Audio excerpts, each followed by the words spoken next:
Konnichiwa, what's up guys? What's up mga afam? So I'd like to officially welcome you guys sa aking first ever vlog. So although nakailang take ako dito, worth it siya. Kasi first vlog naman, okay lang yan. So wag na natin to patagalin pa at simulan na natin todo na ito. Go go go! So sige, discuss na din natin yung goal setting. So, ang goal setting ko kasi ngayon, tungkol siya sa foreign language namin. So, foreign language namin ay Japanese. Wow! So, dahil may goal setting tayo, kailangan may goal.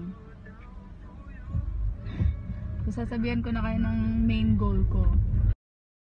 So, main goal ko is to master yung Nihongo, yung Japanese language. Kasi tatlo yun eh. I mean, hiragana, katakana, tas kanji. So, ang hirap tatlo. Imbis na yung sa Korean, Hangul, isa lang. Hangul yun, isa lang. So, ang main goal ko is to master the language. So, since merong tayong main goal, kailangan ng sub-goal. Hindi ko kung bakit. Inutusan lang din kami ni Sir Argel na magkaroon ng sub-goal. So, siguro, para to keep the momentum going. Kasi, paano pag nagsawa ka sa main goal mo? So, ayun.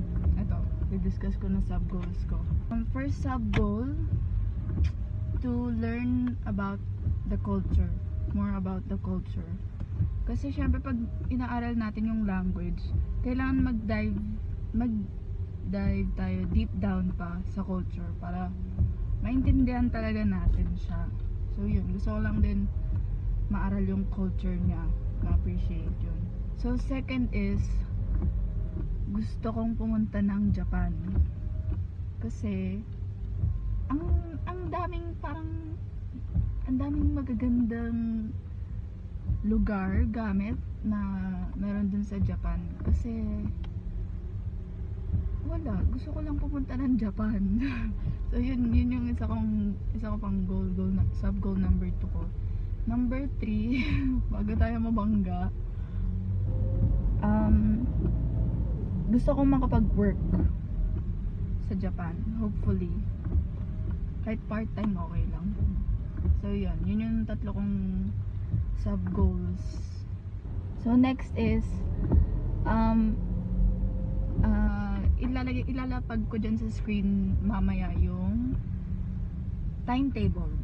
Kasi timetable, schedule natin yun for the subject, my subject. So ilalapag ko dyan yung timetable kasi kailangan consistent tayo sa pag-aaral. Delikado talaga to, no? Vlogging while driving. Bawal pala yun. Pero since no choice, tsaka dito lang naman tayo sa may mga kanto-kanto. So maglalapag ako ng timetable dyan sa screen. Kasi kailangan talaga natin ng schedule pag mag-aaral. Para consistent tayo kasi learning should be constant.